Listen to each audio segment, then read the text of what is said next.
Hello guys, अस्सलाम वालेकुम। आप सबको मैं वेलकम करता हूं हमारे ग्राफिक डिज़ाइनिंग की क्लास में। और हम लास्ट क्लास में कलर थ्योरी पढ़ी थी, जिसमें हमने काफ़ी डिटेल में जाके सीखा था कि कैसे हम different type of colour schemes को, कॉम्बिनेशंस को यूज़ करके अपने डिज़ाइन को बहुत ही ज़्यादा पॉपअप कर सकते हैं, अच्छे से उनको अट्रैक्टिव डिज़ाइन बना सकते हैं जो इजी रीडेबल वगैरह हो। सो आज डिज़ाइन का बहुत ही ज़्यादा इम्पोर्टेंट एलिमेंट, जो मैंने दो एलिमेंट हमने छोड़े थे। पहले हमने आर्ट पढ़े थे, उसके बाद हमने कलर थ्योरी और टाइपोग्राफी को छोड़ दिया था। तो लास्ट क्लास में हमने कलर थ्योरी पढ़ी, और आज हम पढ़ने वाले हैं most important element of design, typography. ये एलिमेंट बहुत ही ज़्यादा मायने रखता है, बहुत ज़्यादा इम्पोर्टेंट है। आपके डिज़ाइन में सबसे अहम किरदार अदा करता है, क्योंकि आप जो मैसेज कन्वे कर रहे होते हैं वो टेक्स्ट के थ्रू होता है। सो आज की क्लास में कोशिश करूँगा कि इतनी इन डेप्थ जाके डिटेल में आपको समझाऊँ हर चीज़, कि आपको आज के बाद टाइपोग्राफी में कोई मसला नहीं आए। तो चलें शुरू करते हैं। सो बेसिकली आज की क्लास हमारा जो एलिमेंट है वो है टाइपोग्राफी। सो टाइपोग्राफी बेसिकली हमने कौन से फ़ॉन्ट डिज़ाइन में यूज़ करने होते हैं, किस तरीके के, ये सारी चीज़ें आज हम डिस्कस करने वाले हैं। सो देखें, सबसे पहले मैं आपको बता दूं कि दो टाइप्स होते हैं टाइपोग्राफी में। फ़ॉन्ट्स में जो फ़ॉन्ट होते हैं उनके दो टाइप्स होते हैं, ठीक है। सबसे पहले हम समझते हैं कि फ़ॉन्ट क्या होता है। What is font? The style and appearance of a text, how the letters and characters look, it affects how the words are presented visually. ठीक है। अच्छा, अब देखें, ये जैसे कि रोबोटो लिखा हुआ है, ये आपको जो लिखा हुआ है इसकी जो राइटिंग का स्टाइल है वो आपको डिफरेंट दिख रहा होगा। और यहाँ पर ये देखें, ये टाइप फेस का अलग दिख रहा होगा। तो जो आप ऐसा कह सकते हैं, हैंड राइटिंग का स्टाइल जैसे हमारी हर किसी बंदे का अपना स्टाइल होता है, वैसे ही जब हम डिजिटली डिज़ाइन में कोई चीज़ें बनाते हैं, तो जो भी स्टाइल होता है लेटर्स का, उसको हम फ़ॉन्ट कहते हैं। ऐसा भी आप कह सकते हैं। उसकी अब फिजिकल जो अपीयरेंस होती है टेक्स्ट की, उसको हम फ़ॉन्ट कह सकते हैं। अब देखें, जैसे ऊपर ये लिखा हुआ है व्हाट इज़, तो ये काफ़ी स्टाइलिश लिखा हुआ है, पर फ़ॉन्ट जो है सिर्फ क्लीन तरीके से लिखा हुआ है, प्रोफेशनल। तो ये फ़र्क होता है एक स्टाइल में। अब इसमें एक तो हो गया फ़ॉन्ट हो गया, ठीक है। अब दूसरा वर्ड होता है टाइप फेस। अब ये टाइप फेस क्या होता है? बेसिकली टाइप फेस और फ़ॉन्ट में डिफरेंस ये होता है कि अगर टाइप फेस आप यूज़ कर रहे हैं, ठीक है। अब यहाँ पे मैंने आपके लिए डेफिनेशन भी लिखी हुई है। इनमें जो फ़ॉन्ट में और टाइप फेस में डिफरेंस होता है, वो वेरिएशंस ऑफ स्टाइल होता है। जो वेरिएशंस होती हैं उनका डिफरेंस होता है। जैसे कि एरियल एक टाइप फेस है और उसकी वेरिएशंस हैं, ठीक है। जैसे कि बोल्ड, इटैलिक, रेगुलर, ये सब इसके टाइप फेस की वेरिएशंस हैं। मतलब इसको हम फ़ॉन्ट फैमिली भी कहते हैं, ये कभी लाइक अ फैमिली, सो इसको हम फ़ॉन्ट फैमिली भी कहते हैं कभी कभी। तो एक जैसे दिखने वाले लेटर्स, ठीक है, इसको हम इसलिए फ़ॉन्ट फैमिली भी कहते हैं, टाइप फेस भी कहते हैं। और जो एक फ़ॉन्ट जिसको हम कहते हैं, वो एक एक ही स्टाइल होता है, जो आपका इंडिविजुअल स्टाइल होता है, जिसमें आप अलग अलग लेटर्स को अलग अलग फ़ॉन्ट दे रहे होते हैं, एक ही स्टाइल आपके पास होता है। मैं इस चीज़ को थोड़ा और आपको क्लियर करता हूँ। जैसे कि मैं इसको थोड़ा जूम इन कर लेता हूँ, ताकि मैं आपको अच्छे से थोड़ा सा इस चीज़ को एक्सप्लेन कर सकूँ, कि आज की क्लास काफ़ी अहम है, तो मैं थोड़ा डिटेल में जाके आपको समझाऊंगा। अब देखें, यहाँ पर रोबोटो का स्टाइल अलग है, ठीक है। गोथम का स्टाइल अलग है। ये अलग अलग फॉन्ट हैं, तो इनका स्टाइल भी, एजेस भी चेंज हो रही है टेक्स्ट की। आप नोट कर सकते हैं यहाँ पर डिफरेंस। जैसे कि यहाँ पर टी की ये एज देखें कितनी बड़ी है, पर इधर बिल्कुल सेंटर है। अब यहाँ पे टाइम्स न्यू रोमन तो बिल्कुल ही चेंज है, उसके हर जो लेटर के आसपास एजेस हैं। पर अगर ये क्या क्या बता रहा है, ये टाइप फेस और फॉन्ट का फ़र्क है। अब देखें, ये इधर रोबोटो है, ठीक है। और रोबोटो सेम फॉन्ट है, पर उसके डिफरेंट वेरिएशंस हैं, जैसे कि बोल्ड, ठीक है, ब्लैक, इस तरीके से आपको शो हो रहे हैं। मैं आपको एक और यहाँ पर एग्जांपल शो करूँगा आगे। बहरहाल आई होप आपको फ़िलहाल तो समझ में आ गया होगा कि इसमें फ़र्क क्या होता है। अब एक चीज़ आप समझ इतना रख लें कि एक ही नाम वाले फ़ॉन्ट के डिफरेंट वेरिएशंस को आप उसके ही फ़ॉन्ट फैमिली कह सकते हैं या टाइप फेस कह सकते हैं। पर अगर आप दूसरी तरफ एक फ़ॉन्ट, पर्टिकुलर फ़ॉन्ट पिक कर रहे हैं, तो वो एक ही स्टाइल होगा उस फ़ॉन्ट का, ठीक है। अब फ़ॉन्ट्स में 2 टाइप होते हैं, 2 तरह के फ़ॉन्ट्स हमारे पास आ जाते हैं, जो कि मेन इस्तेमाल होते हैं। वैसे तो उसके टाइप्स मैंने नीचे मेंशन किए हुए हैं, 6 के अराउंड टाइप्स हैं, जो मोस्टली यूज़ होते हैं, पर सबसे कॉमन यूज़ वाले 2 फ़ॉन्ट हैं। अब देखें ये यहाँ पर लिखा हुआ है मैंने सेरिफ फ़ॉन्ट्स, दूसरे होते हैं सैंस सेरिफ। बेसिकली जो सेरिफ फ़ॉन्ट्स हैं वो एजेस जिनकी होती हैं, जैसे कि ये देखें एफ की एजेस हैं, मैंने हाईलाइट भी किया हुआ है, तो इनको कहते हैं सेरिफ फ़ॉन्ट्स। दूसरे होते हैं सैंस सेरिफ जिनके एजेस नहीं होते, ठीक है, तो इनको कहते हैं सैंस सेरिफ फ़ॉन्ट्स। अब बेसिकली यहाँ पर मैंने इनकी डेफिनेशन भी मेंशन की हुई है कि ये जो सेरिफ फ़ॉन्ट्स होते हैं एजेस वाले, ये स्मॉल लाइन से एंड होते हैं, इनकी ये आइडेंटिटी होती है, और ये प्रिंटिंग वाले मटेरियल्स के लिए इस्तेमाल होते हैं। लाइक बुक्स में आपको ऐसे फ़ॉन्ट ही देखने को मिलेंगे जिनकी एजेस होगी, न्यूज़पेपर में आपको ऐसे मिलेंगे, ट्रेडिशनल डिज़ाइन में। पर अगर आप स्क्रीन के लिए कुछ बना रहे हैं, डिजिटल चीज़ें बना रहे हैं, तो वहाँ पे आपको सेंस सेरिफ फ़ॉन्ट इस्तेमाल करने होते हैं, जो कि वेबसाइट मोबाइल ऐप्स में आपको दिखाई दे रहे होते हैं। सो जो सेरिफ फ़ॉन्ट से होते हैं वो आपके बड़े टेक्स्ट को जो है आसानी से पढ़ने के लिए यूज़ किए जाते हैं, ठीक है। उसमें लाइंस होती हैं, एजेस होती हैं, जो कि आपको हेल्प करती हैं। सेंस सेरिफ फ़ॉन्ट जो होते हैं वो डिजिटल डिज़ाइन के लिए इस्तेमाल होते हैं, शॉर्टर टेक्स्ट के लिए, ताकि वो स्क्रीन पर पढ़ने में आसानी देते हैं। इनमें आपको डिपेंड करेगा अपने स्टाइल और मैसेज को कन्वे करने के लिए कौन सा आप यूज़ कर रहे होते हैं, ठीक है। बाकी इसमें आप देख सकते हैं क्लासिक जो है, जैसे कि ये सेरिफ फ़ॉन्ट है, ये मॉडर्न, ये सेरिफ फ़ॉन्ट है। इसके अलावा स्लेब सेरिफ देखें, जो ये बाहर की तरफ एजेस निकली होती हैं, ये हमारे थोड़े और ट्रेडिशनल पुराने फ़ॉन्ट्स, उनको हम सिर्फ स्लेब सेरिफ कहते हैं। और इसके अलावा स्क्रिप्ट फ़ॉन्ट जो कि हैंड राइटिंग स्टाइल में होते हैं, हैंड रिटन फ़ॉन्ट्स भी होते हैं ये खास। और डेकोरेटिव फ़ॉन्ट्स, से हम कोई ऐसी चीज़ बना रहे हैं जिसमें डेकोरेशन, लाइक न्यू ईयर का पोस्टर बना रहे हैं, तो वहाँ पे हम डेकोरेटिव फ़ॉन्ट्स भी यूज़ कर रहे होते हैं।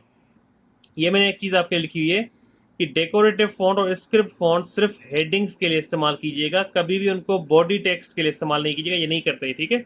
जैसे कि मैंने देखें यहाँ पर सिर्फ ऊपर हेडिंग के लिए इस्तेमाल किया हुआ है, ये एक स्क्रिप्ट फ़ॉन्ट है पेसिफो, नीचे मैंने उनको डायरेक्ट प्रोफेशनली यूज़ किया हुआ है, तो ये बात ध्यान रखिएगा, नीचे कभी फुल टेक्स्ट के लिए कभी भी ये फ़ॉन्ट यूज़ नहीं होते। अब नंबर ऑफ फ़ॉन्ट्स की बात करते हैं कि कितने फ़ॉन्ट्स यूज़ करना सही रहता है एक डिज़ाइन में। अब देखें, आपके सामने मैंने एक एग्जांपल रखी हुई छोटी सी, यहाँ पर काफ़ी सारे फ़ॉन्ट हैं, ठीक है, डिज़ाइन अलग फ़ॉन्ट में लिखा हुआ है, ये अलग फ़ॉन्ट में, ये अलग फ़ॉन्ट में, इस तरीके से हर वर्ड जो है अलग फ़ॉन्ट में लिखा हुआ है। तो ये आपको पढ़ने में भी मसला कर रहा होगा, आसानी से नहीं पढ़ रहे होगे आप। तो कोशिश कीजिए हमेशा कि एक फ़ॉन्ट इस्तेमाल करें, पर उसके डिफरेंट टाइप फेस इस्तेमाल करें, डिफरेंट वेरिएशंस इस्तेमाल करें, उसको बोल्ड करें, फिर रेगुलर करें हाईलाइट करने के लिए, पर मल्टीपल फ़ॉन्ट एक डिज़ाइन में इस्तेमाल नहीं करें। इस चीज़ का खास ख्याल रखें, ठीक है। मैं आपको ये सजेस्ट करूँगा, इस चीज़ का आपने खास ख्याल रखना है। अब बेसिकली बच्चे करते क्या हैं, इस एग्जाम्पल की तरह बहुत सारे फ़ॉन्ट यूज़ कर लेते हैं, ऐसा नहीं होता। हाँ, कहीं पे जैसे मैंने कहा आपको डेकोरेटिव फ़ॉन्ट या स्क्रिप्ट फ़ॉन्ट आप स्टाइलिश करने के लिए डिज़ाइन को यूज़ कर रहे होते हैं, जैसे कि मैंने किया हुआ है। यहाँ पे थोड़ी सी हेडिंग देके स्क्रिप्ट फ़ॉन्ट की, फिर प्रॉपर फ़ॉन्ट यूज़ किया, और ऐसे आप कर सकते हैं। पर पूरा पैराग्राफ जैसे ये लिखा हुआ है, ऐसे लिखने के लिए वहाँ पे आप मल्टीपल फ़ॉन्ट यूज़ नहीं कर सकते। तो इस चीज़ को ज़हन में रखिएगा, हमेशा एक फ़ॉन्ट पे स्टिक करें। हेडिंग के लिए अगर आपको ज़रूरत है तो एक फ़ॉन्ट आप यूज़ कर सकते हैं, दूसरा कोशिश किया करें एक से स्टिक करें। अब बात आती है ब्रीदिंग रूम की। ये आजकल के डिज़ाइनर्स में मुझे नहीं दिखता, सॉरी टू से, पर आजकल के डिज़ाइनर्स को तो ये पता ही नहीं है कि ब्रीदिंग रूम क्या होता है। फिर वो कहते हैं कि सर हमने इतना टाइम लगा लिया है डिज़ाइन में, पर हमें ऑर्डर्स नहीं आते, हमारे डिज़ाइन क्लाइंट को पसंद नहीं आते, लोग हायर नहीं करते। तो इसी वजह से कि आपके बेसिक चीज़ें लैग करते हैं, आप चाहे आप कितने टाइम से भी काम कर रहे हो, पर आपके बेसिक रूल्स जो हैं वही लैग कर रहे हैं ग्राफिक डिज़ाइन के। अब देखें यहाँ पर मैंने एक एग्जांपल दिया हुआ है, जैसे कि ये देखें डिज़ाइन हेडिंग, इसमें एक लाइन का स्पेस, फिर सब हेडिंग में एक लाइन का स्पेस, फिर पैराग्राफ, और इधर देखें बिल्कुल क्लोज प्लेस किया हुआ है, तो ये बहुत ख़राब लग रहा है। तो इसको कहते हैं हम ब्रीदिंग स्पेस। हमेशा अपने हेडिंग, सब हेडिंग और बॉडी में एक लाइन का कम से कम स्पेस रखा करें, ताकि आपके डिज़ाइन में ब्रीदिंग स्पेस हो, वो खूबसूरत लगे। यहाँ पर भी आपके लिए एक एग्जाम्पल मैंने शो किया हुआ है। उसके बाद अगर आप देखेंगे तो टाइपोग्राफी में एक और चीज होती है, जैसे कि अब यहाँ पर देखें, ये एक मैं आपको एग्जांपल शो कर रहा हूँ अलाइनमेंट की। अब ये टेक्स्ट हमारा लेफ्ट से शुरू हो रहा है। अब कुछ बच्चे क्या करते हैं, इस तरीके से इसको इस लाइंस को प्लेस कर देते हैं यहाँ तक। तो देखिए, स्क्रीन के लिए अगर आप डिज़ाइन बना रहे हैं तो इतनी ज़्यादा स्पेस को कवर करने की ज़रूरत नहीं है, उसको आप ऐसे क्लोज करके इस तरीके से पैराग्राफ छोटे एरिया में फिक्स कर दें। वो पढ़ने में आसान होता है, क्योंकि अगर आप मोबाइल पे इधर से पढ़ना इधर जाएंगे तो आपको लाइंस मिस हो जाती हैं कभी कभी, वो एक यूज़र फ्रेंडली नहीं होता। तो बुक्स अगर आप बना रहे हैं तो बेशक ऐसी बड़ी लाइंस यूज़ कर सकते हैं आप, पर स्क्रीन के लिए कोशिश किया करें इस तरीके से डिज़ाइन बनाया करें। और आप सोशल मीडिया पोस्टर्स वगैरह दूसरों की देखेंगे प्रोफेशनल डिज़ाइनर्स की, तो वैसे ही करते हैं। दूसरी तरफ हमारे पास आ जाता है अलाइनमेंट। ये जो जस्टिफाई वाला अलाइनमेंट होता है ना, एक करते हैं राइट सेंटर लेफ्ट वगैरह, पर ये जो जस्टिफाई वाला अलाइनमेंट आता है इसको मत यूज़ किया करें, क्योंकि ये बीच में इतने बड़े बड़े स्पेसेस दे देता है जो कि बहुत ही ख़राब लगते हैं। अनटिल अनलेस आपसे क्लाइंट डिमांड करे कि मुझे जस्टिफाई लगा के दो, अदरवाइज इसको यूज़ मत किया करें, ये बहुत ख़राब लगता है। तो इसको कोई भी एक अलाइनमेंट अपने डिज़ाइन में यूज़ किया करें टेक्स्ट का। अब आते हैं हाइपिनेशन पे, ठीक है। और ये चीज़ बहुत अहम है। अब देखें, जैसे कि हमारा कभी कभी टेक्स्ट क्या होता है, हाइपिनेट, ये आपने स्कूल में पढ़ा होगा, हाइपिनेशन कहते हैं इसको। कोई वर्ड के लिए जगह नहीं बची तो वहाँ पे हम ये डैश लगा के नीचे वो वर्ड पूरा कर देते हैं। तो ये डिज़ाइन में बहुत ख़राब लगता है, क्योंकि आपका मैसेज कन्वे हो रहा होता है, तो वहाँ पे आपने ये डैशेज इस्तेमाल नहीं करनी। आपने हमेशा फ़ॉन्ट की साइज़ को एडजस्ट कर देना है, और पूरा ही वर्ड एक वहाँ पे यूज़ होना चाहिए। इस तरीके से नहीं कि उस वर्ड की आधे लेटर्स ऊपर आधे नीचे, तो ऐसे नहीं करना। टेरेबल जैसे लिखा हुआ था कि ये टेरेबल, इस तरीके से हाइफिनेशन आपने ऑफ कर देनी है अपने इलस्ट्रेटर सेटिंग में से। कैसे करनी है मैं आपको बताऊंगा। तो देखें, ये सेम टेक्स्ट इधर लिखा हुआ है, कितना पढ़ने में मुश्किल हो रहा है कि हाइफिनेटिंग इसके वर्ड नीचे पढ़ो जाके, फिर ऑकवर्ड के नीचे पढ़ो जाके। तो ये और नीचे इधर देखें, ये बिना हाइफिनेशन के लिखा हुआ है, तो कितना अच्छा लग रहा है। ये फ़र्क आपको देखने में आना चाहिए। दूसरे कुछ रूल्स होते हैं ग्राफिक डिज़ाइन में टाइपोग्राफी के, जैसे कि ये विडो, इसको इसको कहते हैं विडो रूल, इसको हम विडो कहते हैं। ऐसा कोई वर्ड जब आप पैराग्राफ लिखें और एक वर्ड एक अलग अलग लाइन पे आ जाए, तो इसको कहते हैं विडो। और ये ग्राफिक डिज़ाइन में अच्छा नहीं माना जाता रूल्स के हिसाब से। तो आपने हमेशा कोशिश करनी है अपने फॉन्ट्स की, या तो स्पेसिंग एडजस्ट कर लें या साइज़, और एक वर्ड अगर नीचे आ रहा है तो उसको ऊपर वाली लाइन में ही एडजस्ट कर लें। एक वर्ड को नीचे मत रखा करें। मल्टीपल वर्ड्स हो तो ठीक है, एक वर्ड को आप नीचे नहीं रखना। दूसरा हम कहते हैं ऑर्फन। तो ऑर्फन रूल ये क्या होता है, लेकिन ग्राफिक में कभी कभी ये भी करते हैं बच्चे कि इधर से हमने टेक्स्ट शुरू किया, इधर हमारा एक लाइन हम के स्पेस नहीं है, तो वो इस साइड पे लिख देते हैं। तो एक दो लाइन अगर आपने सेपरेट करके वहां से लिख दी, तो उसको हम ऑर्फन कहते हैं। हाँ, आपके पास 5-6 लाइन्स का टेक्स्ट है, फिर आप लिखते हैं बेशक, कोई मसला नहीं। पर अगर एक लाइन के लिए आप ऐसा कर रहे हैं, 2 लाइन के लिए, तो कोशिश करें अपने टेक्स्ट की साइज़ को कम करें या थोड़ी स्पेस बनाएं, और वहाँ पे एक ही लाइन एक ही कॉलम में वो एडजस्ट कर दें। तो ये रूल्स आपको आई होप क्लियर हो गए होंगे। उसके बाद हमारे आ जाते हैं कंट्रास्ट। ये मैंने आपको 2 बार पढ़ा दिया है, अगेन मैं समझाता हूँ। कंट्रास्ट आप सेम वेबसाइट से चेक करेंगे, कूलर से, या जो मैंने आपको web.org बताई थी वहीं से आप चेक करेंगे रीडेबिलिटी के लिए। देखें, यहाँ पर कंट्रास्ट बहुत इंपॉर्टेंट है। अब देखें, 5% कंट्रास्ट है बैकग्राउंड से, तो बहुत ही कम शो हो रहा है, ये लिखा हुआ है। इधर 20% कंट्रास्ट है, बहुत ही मुश्किल से शो हो रहा है स्टिल।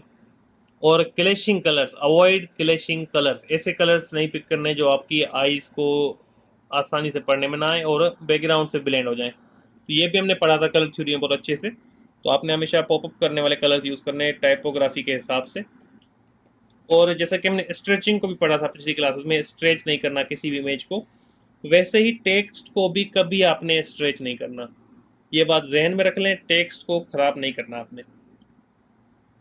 अब सवाल आता है कि आपको फ़ॉन्ट अगर आप अब यूज़ करना चाहें तो कौन से फ़ॉन्ट आपने यूज़ करने हैं और किधर से डाउनलोड करने हैं, क्या करना है। तो मैं आपको इतना बता देता हूँ, अगर आपको अभी तक फ़ॉन्ट्स की नॉलेज नहीं है, आप न्यू भी हैं, अगर आप डाउनलोड करना चाहें बेशक कर लें, पर मैंने अपने हिसाब से आपके लिए कुछ रिकमेंडेड फ़ॉन्ट लिखे हुए हैं। सेरिफ फ़ॉन्ट्स में आपके लिए 4 फ़ॉन्ट मैंने लिखे हैं जो कि बेहतरीन फ़ॉन्ट हैं। इनको आप यूज़ कर सकते हैं, जैसे कि Adobe Cameron Pro, Adobe Caslon Pro, Museo Slab, Trajan Pro. तो ये आपके लिए बेहतरीन फ़ॉन्ट्स हैं न्यूबीज़ के लिए, सेरिफ के लिए। स्क्रिप्ट फ़ॉन्ट अगर आपको चाहिए तो उसमें आपके लिए पैसिफो, केविट, क्रिएशन, इस तरीके की कैरोलिसा, ये फ़ॉन्ट आपके लिए बेहतरीन है। और सेंट सेरिफ में ब्रेंडन ग्रॉस्टिक और हेल्वेटिका, ये बेहतरीन फ़ॉन्ट्स हैं। पेबल्स न्यू फ्यूचरा, ये तमाम बेहतरीन फ़ॉन्ट आपके लिए हैं। डेकोरेटिव फ़ॉन्ट के लिए मैं आपको रिकमेंड करूँगा नियॉन वर्ड फ़ॉन्ट, एक बहुत अच्छा फ़ॉन्ट है। और किंजेल फ़ॉन्ट फैमिली पूरी मैं आपको रिकमेंड करूँगा। ब्राइटोविन है, रोसियाना है, ये बहुत अच्छे फ़ॉन्ट्स हैं जो आपको मैं रिकमेंड कर रहा हूँ। ये आप अपने डिज़ाइन में यूज़ करके बहुत अच्छे रिजल्ट अचीव कर सकते हैं। अब बात आती है फ़ॉन्ट डाउनलोड कहाँ से करें। ये 5 वेबसाइट्स मैंने आपको लिख के दी हैं। द फ़ॉन्ट है, fonts.com है, गूगल फ़ॉन्ट्स है, फ़ॉन्ट्स बंडल है, फ़ॉन्ट स्पेस है। यहाँ से आप कोई भी फ़ॉन्ट जो मैंने ऊपर लिखे हैं उनका नाम लिख के जैसे आप डाउनलोड कर सकते हैं। ठीक है। दूसरा ऑप्शन है आपको कि फ़ॉन्ट आइडेंटिफ़ाई कैसे करें, कौन सा फ़ॉन्ट हमारे लिए बेहतर है, वो आप कैसे आइडेंटिफ़ाई कर सकते हैं। बेहतर से मुराद ये कि मतलब क्लाइंट ने आपको एक इमेज दी, कहा कि मुझे same to same design replicate करके दें, या फिर किसी बंदे की डिज़ाइन में आपको कोई फ़ॉन्ट अच्छा लग गया, वो फ़ॉन्ट आपको ढूंढना है कि कौन सा है। तो उसके लिए मैं आपको बताता हूँ क्या करना है आपने। अच्छा, आप सबसे पहले हम फ़ॉन्ट इंस्टॉल करना सीख लेते हैं। ठीक है। हम गूगल फ़ॉन्ट से कोई फ़ॉन्ट डाउनलोड करते हैं और उसको इंस्टॉल करते हैं। जैसे कि मैं यहाँ पर लिखता हूँ गूगल फ़ॉन्ट्स।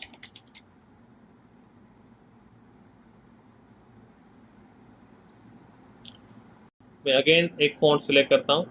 चलें इस बार हम रोबोटो ही सिलेक्ट कर लेते हैं। रोबोटो फ़ॉन्ट भी अच्छा फ़ॉन्ट है बहुत। अगर हमें ये इंस्टॉल करना हो तो हम कैसे इसको यूज़ कर सकते, कैसे डाउनलोड कर सकते हैं। Just a second. हाँ, अभी ये ओपन हो गया है। इसको हम गेट फ़ॉन्ट पे क्लिक करेंगे, डाउनलोड ऑल करेंगे, और जैसे कि डाउनलोड हो जाएगा, ये डेस्कटॉप पे मैं सेव कर देता हूँ।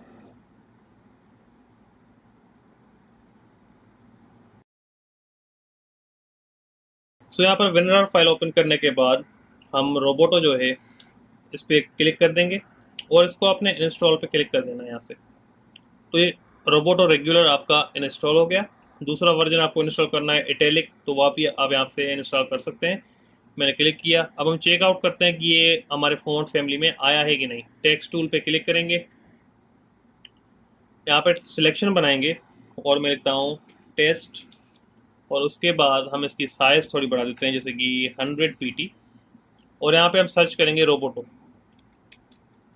तो देखें रोबोटो की वैसे भी मैंने पूरी फैमिली इंस्टॉल की हुई है तो वो सारी भी शो हो रही है, पर हमने जो इंस्टॉल किया है वो है रोबोटो रेगुलर। तो वो हम चेक कर लेते हैं यहाँ पे आया है कि नहीं। ठीक है जी। तो हम चेक करें रोबोटो स्लेब यहाँ पे आ चुका है। अच्छा, रोबोटो रेगुलर ही हम लिख देते हैं ताकि हमें ये शो हो जाए।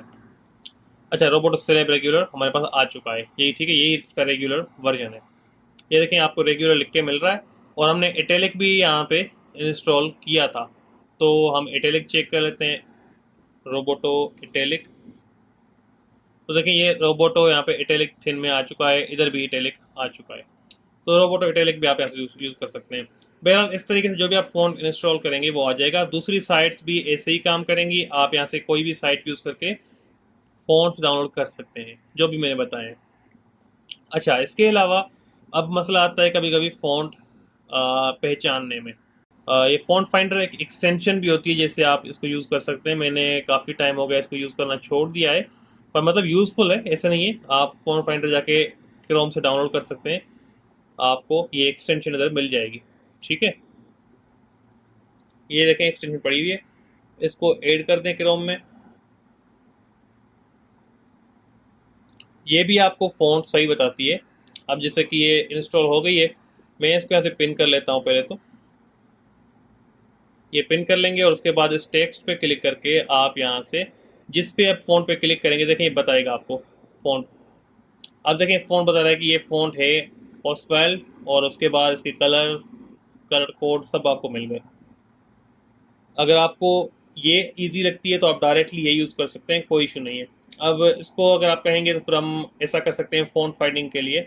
अच्छा, कभी कभी ये फ़ॉन्ट फाइंडर वेबसाइट में आपको बता दूं एक्यूरेट फ़ॉन्ट नहीं बताते, उसके जो सिमिलर फ़ॉन्ट होता है वो बता देते हैं। ऐसा भी होता है, ज़रूरी नहीं है कि वो ये बताएं। अच्छा, मैं इस इमेज को ओपन कर लेता हूँ गूगल क्रोम में, क्योंकि हमारी एक्सटेंशन क्रोम में काम करेगी। अब ये ओपन हो गई। अब हम फ़ॉन्ट फाइंडर पे क्लिक करके, अच्छा फ़ॉन्ट फाइंडर ये इमेज पे आई थिंक काम नहीं कर रहा, हम चेकआउट कर लेते हैं एक बार। जी हाँ, ये इमेज पे काम नहीं कर रहा, ठीक है। सो बहरहाल ये आप किसी भी वेबसाइट से डायरेक्ट अगर फ़ॉन्ट फाइंड करना हो तो वहाँ से यूज़ कर सकते हैं। जैसे कि यहाँ पर अगेन क्लिक करेंगे तो ये देखें इधर वेबसाइट्स पे काम सही से करता है, तो इमेज पे काम नहीं कर रहा। मैंने कभी ट्राई नहीं किया था, अभी ट्राई किया तो पता चला कि ये नहीं कर रहा काम। आप गूगल का फ़ॉन्ट अगर आप चेक कर लें तो ये आपको वहीं से बता देगा कि एरियल सैंस सेरिफ। अब इनके रिजल्ट्स 100% एक्यूरेट नहीं होते, मैं आपको पहले से बता रहा हूँ। अच्छा, बात फिर से आ गई कि हमने इमेज से फ़ॉन्ट कैसे ढूंढना है, क्योंकि वो तो हमें मिला नहीं अभी तक। तो हम वेबसाइट सेम वेबसाइट पे अगेन जाते हैं, myfonts.com, और ये इधर इमेज अपलोड कर देते हैं अपनी। थोड़ा सा वेट करते हैं जब तक ये इमेज अपलोड हो जाए। अब देखें इमेज अपलोड हो चुकी है। सो अगर आप इसकी साइज़ बता दें कि यहाँ तक ये टेक्स्ट हमारा है और ये हमें ढूंढना है, ठीक है जी। आइडेंटिफाई। अभी आपको इसके या तो एग्जैक्ट फ़ॉन्ट ढूंढ के दे देगा या उसके एग्जैक्ट सिमिलर जो होंगे बिल्कुल वो आपको नेम दे देगा। इसने बिल्कुल 100% एक्यूरेट फ़ॉन्ट आपको दिए हैं। देखें मैं आपको दिखाता हूँ, फ्यूचरा एनडी बोल्ड, और ये बिल्कुल सही है। मैंने इस थंबनेल के लिए फ्यूचरा फ़ॉन्ट का ही इस्तेमाल किया हुआ है। तो देखें इलस्ट्रेटर जो लिखा हुआ है ये फ्यूचरा में लिखा हुआ है, ठीक है। फ्यूचरा फ़ॉन्ट फैमिली की एक वेरिएशन है। इसने सारी फ्यूचरा ही सजेशन दिए हैं। तो ये एक बेहतरीन वेबसाइट है जो कि फ़ॉन्ट फाइंडिंग के लिए मैं भी यूज़ करता रहता हूँ, माई फ़ॉन्ट्स। ये आप यूज़ कर सकते हैं। आई थिंक मैंने लिखी भी हुई है, जी हाँ, सबसे टॉप पे myfonts.com ही है। तो यहाँ से आपको ये रिजल्ट मिल गया। बाकी जो वेबसाइट से आपको फ़ॉन्ट ढूंढने हैं तो वो आप एक्सटेंशन से भी ढूंढ सकते हैं। यहाँ पे क्लिक करेंगे वो आपको फ़ॉन्ट मिल जाएगा, कलर मिल जाएगा, हर चीज़ आपको, वेट स्टाइल वगैरह सब कुछ मिल जाएगा। बहरहाल सो आई होप आपको ये सब चीज़ें क्लियर हो गई होंगी। सो अब हम वापस आते हैं। अब हमारे पास है what is type tool and character panel. तो चलिए अब समझते हैं टाइप टूल और करेक्टर पैनल को। बेसिकली टाइप टूल ये आपके सामने शो कर देता हूं मैं।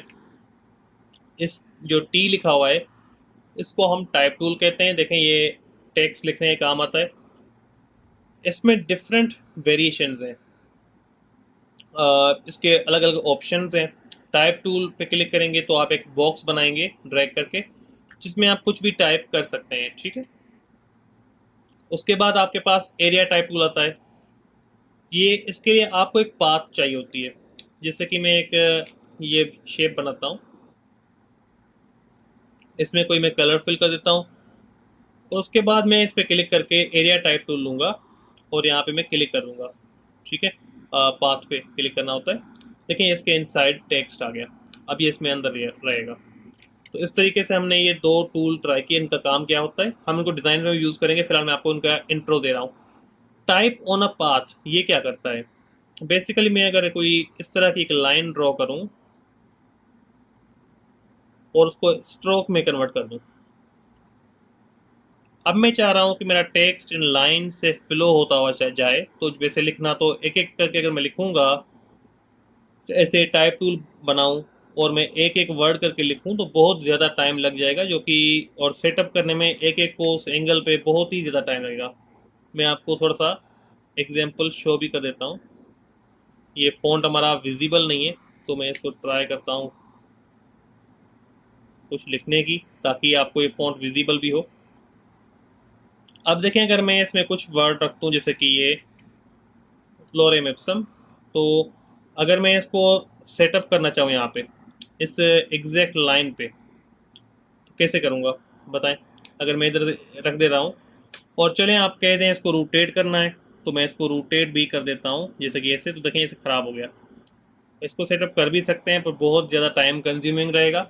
तो आपको अगर ये पूरा इस लाइन पे लिखना है तो इसका एक आसान तरीका ये हो सकता है कि आप just type on a path tool पे जाएं और इसके स्टार्टिंग पाथ पे क्लिक कर दें। देखें पूरा टूल आप पे ये इस स्टाइल में लिखा हुआ टेक्स्ट आ गया। आई होप ये आपको समझ में आ गया होगा। अब इसके अलावा हम थोड़ा सा आगे आते हैं, वर्टिकल टाइप टूल। अब जैसे कि हम यहाँ पे टाइप टूल से लिख रहे हैं, इधर मैंने लिखा फॉर एग्जांपल पाकिस्तान। अब मैं अगर चाह रहा हूँ पाकिस्तान, तो मैंने लिख दिया, ठीक है, समझ में आ गया, पर ये वर्टिकली लिखा हुआ हो, मतलब एक लेटर पी ए के इस तरीके से आए, तो ऐसे एक एक लेटर लिखने में काफ़ी टाइम लगेगा। इसके लिए आप वर्टिकल टाइप टूल ले सकते हैं, जिससे आप डायरेक्टली वर्टिकल ही लिख पाएंगे। जैसा कि ये पाकिस्तान लिख दिया मैंने बहुत आसानी से, तो इसको कहते हैं vertical type tool. I hope आपको ये टूल्स भी समझ में आ गए होंगे इन इंट्रोज के साथ। उसके बाद वर्टिकल एरिया टाइप टूल है। अब देखें, ये मैंने आपको ऊपर पढ़ाया, एरिया टाइप टूल का काम क्या होता है, शेप में लिखना। तो ये बस वर्टिकली लिखेगा, फ़र्क इतना सा है, ये वर्टिकली टाइप करेगा।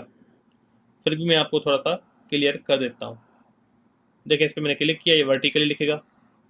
सेम तरीके से अगर आप टाइप ऑन अ पाथ, तो ये हम पेन टूल से एक पाथ बना लेते हैं, ठीक है जी। और उस पर अगर हम लिखेंगे तो ये वर्टिकली टाइप करेगा। देखें, तो इस तरीके से भी हम इस्तेमाल कर सकते हैं इसको वर्टिकली टाइप के लिए। लास्ट आता है टच टाइप टूल। तो ये आप जब क्लिक करेंगे किसी भी लेटर पे, तो वहाँ से ये उसकी साइज वगैरह चेंज करने में काम आता है। जैसे कि मैं यहाँ पे कुछ पे टाइप टूल से लिख लेता हूँ मैं, जैसे कि पाकिस्तान, और उसको मैं कैपिटल कर देता हूँ। थोड़ी साइज भी और बढ़ा देंगे ताकि आपको क्लियरली विजिबल हो। उसके बाद अगर मैं टाइप टूल लूँगा, मैं इसकी साइज थोड़ी सी बढ़ा देता हूँ। और उसके बाद अगर हम यहाँ पे जाके टाइप टूल लेंगे, तो टच टाइप टूल से होगा क्या, इसके आप लेटर, एक एक लेटर की डिफरेंट सेटिंग कर सकते हैं। लाइक मैंने एस पे क्लिक किया, अब इसको ऊपर कर दिया, आई को मैंने नीचे कर दिया।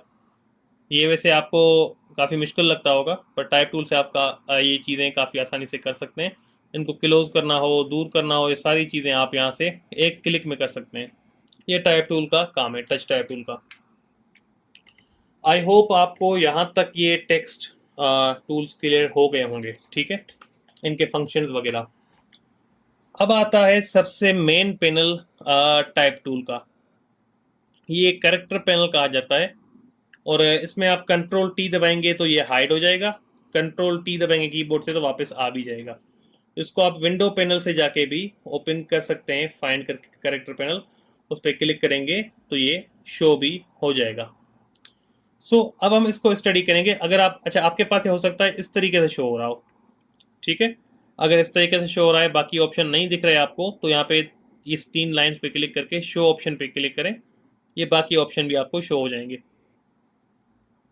अच्छा, इसके बाद हम टेक्स्ट टूल यहाँ पे लेते हैं।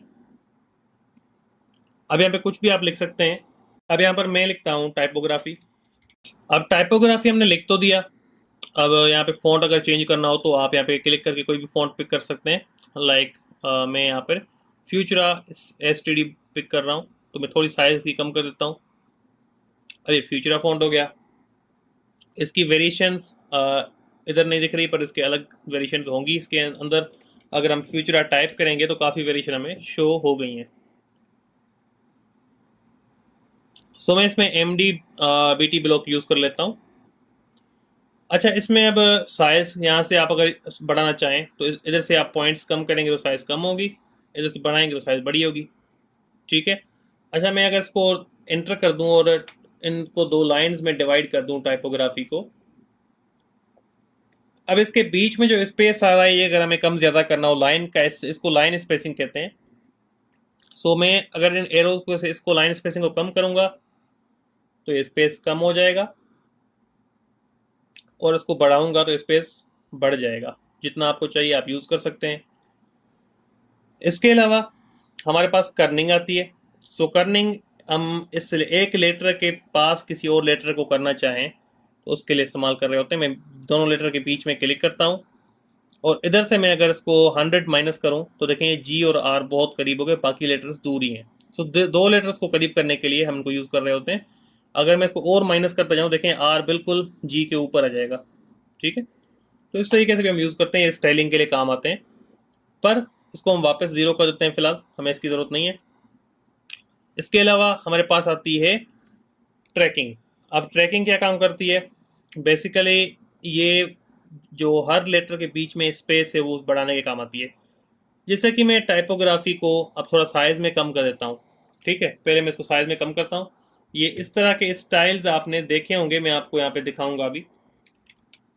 आपने अलग से पोस्टर्स में ऐसे स्टाइल देखे होंगे आई बिलीव। मैं इसकी लाइन स्पेसिंग को ऑटो कर देता हूँ ताकि करीब हो जाए, और इसके फॉन्ट को हम कर देंगे वापस कोई रेगुलर फॉन्ट जो फ्यूचरा का हो वो कर देंगे। ये आपको मैं एक स्टाइल दिखाना चाह रहा हूँ जो कि अक्सर करके आप लोग देखते हैं डिज़ाइंस में। अब उसके बाद ये जो स्पेसिंग है इनके बीच में, जैसे कि मैं इस पर क्लिक कर देता हूँ 200 पे, तो देखिए बीच में अच्छा खासा स्पेस आ गया। अगर मैं थोड़ा और स्पेस लेना चाहूँ तो 300 कर देता हूँ। अब साइज को भी थोड़ा सा बढ़ा देते हैं और लाइन स्पेसिंग को थोड़ा कम करके करीब कर देते हैं। तो देखिए ये इस तरीके के आपने फॉन्ट स्टाइल देखे होंगे।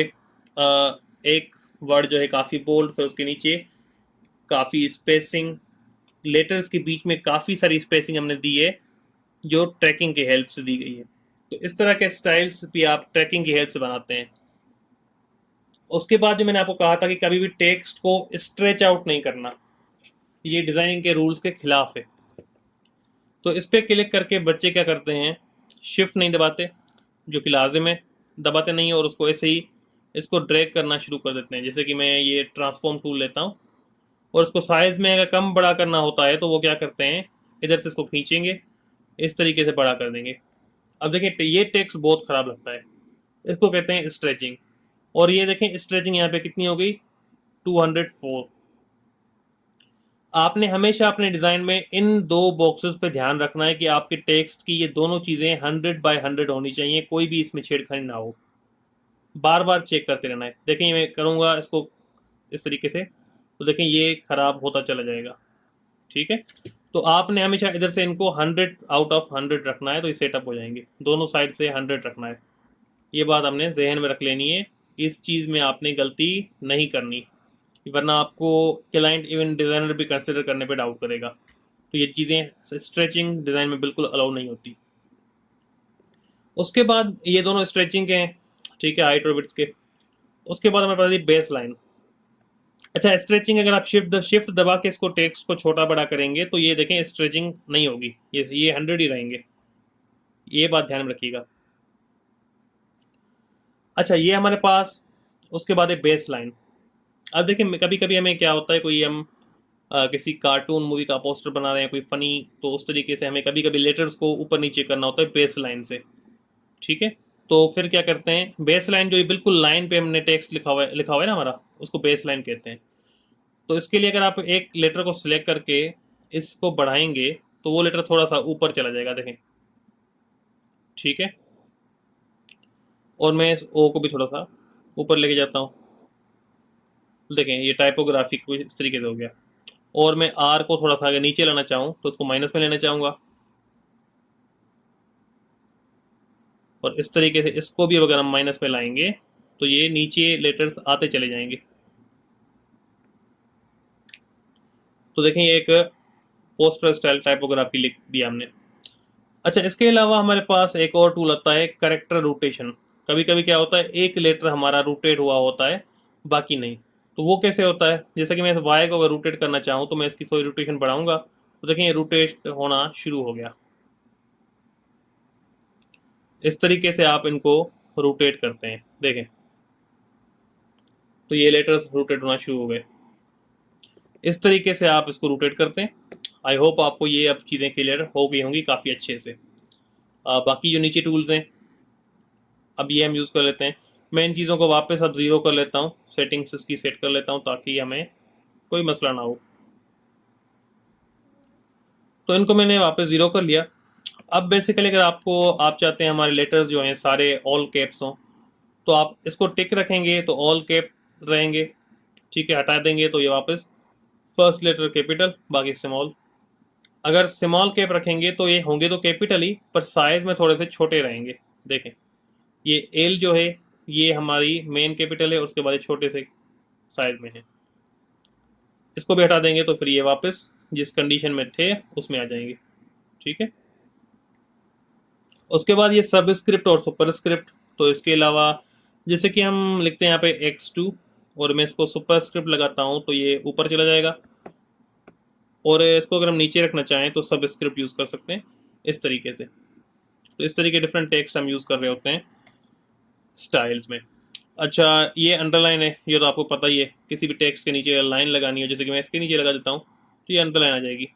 ठीक है, और स्ट्राइक थ्रो, अगर टेक्स्ट के बीच में से लाइन लगानी है तो इसको स्ट्राइक थ्रो पे क्लिक कर दें। देख लें, बीच में से सबके लेटर्स की लाइन आ गई। इसको और अच्छे से समझने के लिए मैं आपको एक बार फिर ये दिखाता हूँ। अब देखें, इस पे लाइन आ रही है तो ये आपको समझ आएगा टेक्स्ट के ऊपर से एक क्लियर लाइन विजिबल है, तो इसको कहते हैं स्ट्राइक थ्रो। इसके अलावा ये हमारे पास लैंग्वेज है, आपसे कोई भी सिलेक्ट कर सकते हैं। इसके अलावा ये शार्प, ये जो है फॉन्ट की एजेस के स्टाइल होते हैं, तो इसको शार्प ही रखा गया है। इलस्ट्रेटर में खास इसका कोई काम रहता भी नहीं है। अब आता है हमारे पास paragraph panel. Paragraph panel basically कर क्या रहा होता है, मैं इनको डिलीट कर देता हूँ अभी।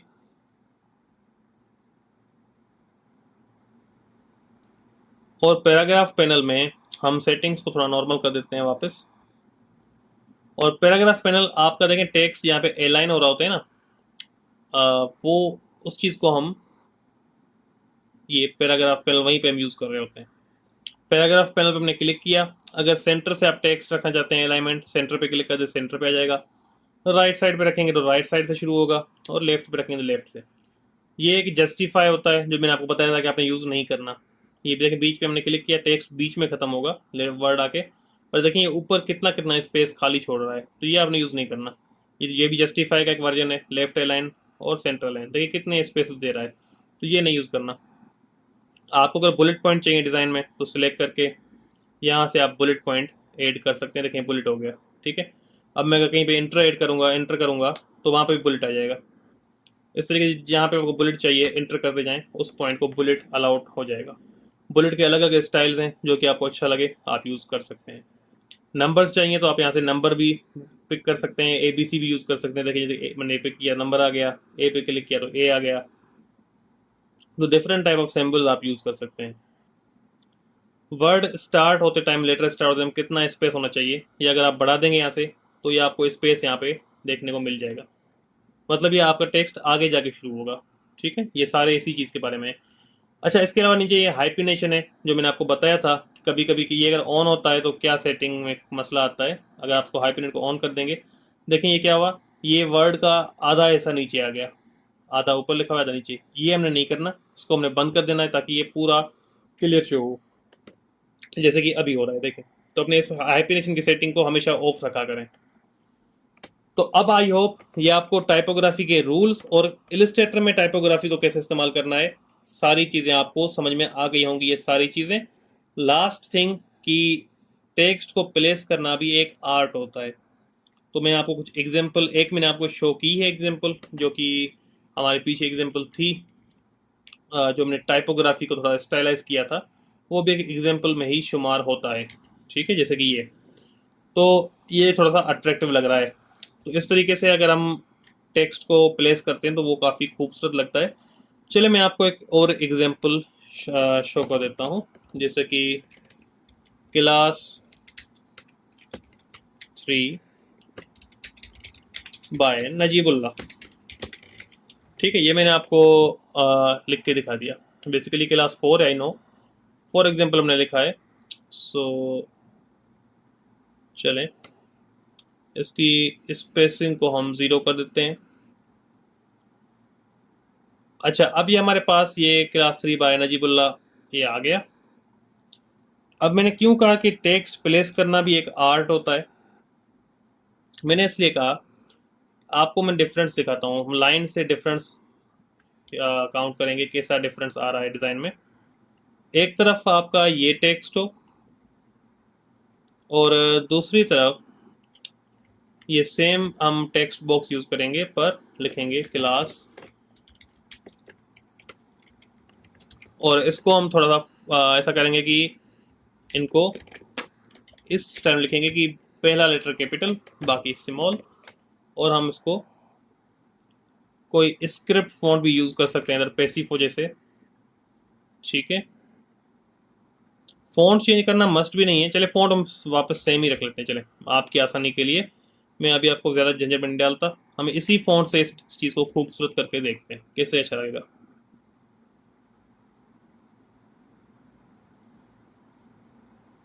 अब ये डिपेंड करता है आपने हाईलाइट किस चीज़ को करना है, या तो क्लास 3 को करना है या नजीबुल्लाह को करना है। ठीक है, चले मैं कहता हूँ मुझे हाईलाइट करना है क्लास 3 को, वो हमारा मेन टॉपिक है। बेसिकली हम यहाँ पे एक और चीज़ ऐड कर देते हैं, कलर थ्योरी। हमें कुछ वर्ड्स और चाहिए। क्लास 3, देखें ये चीज़ें मैं प्रिपेयर करके नहीं रखता, जो डायरेक्ट बनानी होती हैं, क्योंकि वो क्रिएटिव माइंड का प्रोसेस होता है। तो मैं चाहता हूँ कि वो मैं आपके सामने, बेसिकली मैं चाहूँ तो मैं एक चीज़ प्लान करके रख सकता हूँ कि मुझे ये चीज़ बनानी है, और फिर मैं डायरेक्ट आपको बना के दिखा दूंगा। तो वो ऐसा होगा कि फिर आपके सामने आपको थॉट प्रोसेस को शो नहीं होगा कि मैं अगर गलती करता हूँ तो कैसे मैं उसको फिर एडजस्ट कर रहा होता हूँ, क्या कर रहा होता हूँ। तो मैं चाहता हूँ कि मैं नेचुरली आपके सामने चीज़ें बनाऊँ, मैंने लिखी हुई है अभी ये बनाना है, पर मैंने कभी इस पर प्रैक्टिस नहीं करता, ताकि फिर मैं जो गलतियां हों, जो भी इश्यूज मुझे फेस हों, मैं नेचुरली सॉल्व करूं, तो आपको भी वो थॉट प्रोसेस पता चले और आपके लिए भी वो आगे फ्यूचर में यूज़ करना आसान हो as a reference. So class 3 colour theory, अब यहाँ पे भी हम ऐसा करते हैं, class 3 colour theory by Najibullah. अब आपको डिफरेंस थोड़ी देर में मैं शो करूंगा कि कितना डिफरेंस आ रहा है।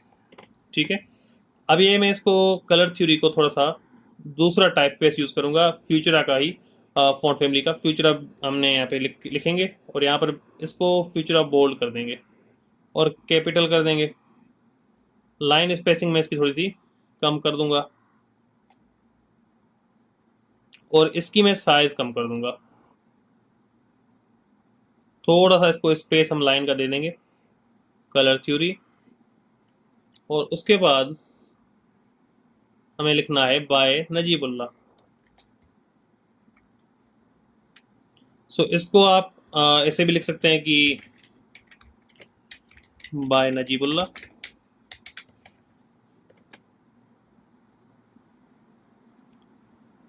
और यहाँ पर साइज में थोड़ा सा इसको हम कम कर देंगे, और यहाँ पे लास्ट में प्लेस कर देंगे।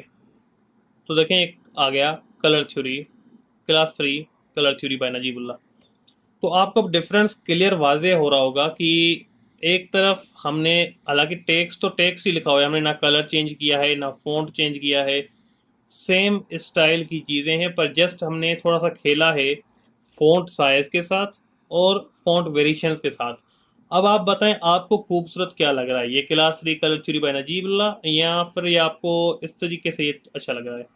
आई नो कि आपको अब ये वाला अच्छा लग रहा होगा, क्योंकि ये काफ़ी अच्छे से प्लेस किया गया है। ये हम हेडिंग्स के लिए भी यूज़ कर रहे होते हैं, इस तरीके के डिफरेंट स्टाइल्स हम बना के प्रेजेंट कर रहे होते हैं। अच्छा, अभी तक मैंने आपको असाइनमेंट्स जो दिए हैं मैंने खुद आपको बना के दिखाई हैं कि आप ये चीज़ बनाएं और फिर मुझे दिखाएं। आज की क्लास में मैं आपको टास्क दे रहा हूं कि आपने खुद से कुछ बनाना है। जैसे कि मैंने ये अभी आपके सामने class 3 colour theory bye Najibullah बनाया, तो आपने कुछ भी, कोई कोटेशन ले लें, कोई भी कोट ले लें किसी बड़े इंसान का, जो भी वर्ड आपको अच्छे लगें वो उठा लें, फिर उनको अच्छे से प्लेस करें, जो मेन चीज़ें हैं उनको बोल्ड करें या हाईलाइट करें जैसे मैंने किया, और बाकी चीज़ों को साइज़ में छोटा करें, किन को स्मॉल रखें लेटर्स में, किन को कैप करें। तो इस तरीके से सारी चीज़ें अरेंज करके एक अच्छा सा टेक्स्ट बना के वो आपने मुझे दिखाना, ये आपकी असाइनमेंट है। ठीक है, इस टाइपोग्राफी की इतनी डिटेल क्लास के बाद आई थिंक आपको इस चीज़ बनाने में मसला बिल्कुल नहीं होना चाहिए। अगर आपको, मैं तो सजेस्ट करूंगा इस क्लास को एक दो बार देखिएगा, ताकि आपके सारे कॉन्सेप्ट क्लियर हो जाएंगे। फिर आपको, मैं ये ऐसा समझ लें, ये टाइपोग्राफी की मास्टर क्लास है।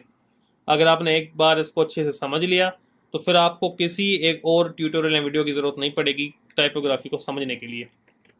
सो आई होप आपको ये सारी चीज़ें क्लियर हो गई होंगी। तो आपने अब ये असाइनमेंट सबमिट करनी है। कोई भी क्वेश्चन हो आप कमेंट सेक्शन में पूछ सकते हैं, और अपनी सपोर्ट ज़रूर शो करें हर क्लास पे, ताकि आपको ऐसी अच्छी क्लासेस मिलती रहें। इंशाल्लाह आप सबसे अब अगली क्लास में मुलाकात होगी। अपना ख्याल रखिएगा। अल्लाह हाफिज़।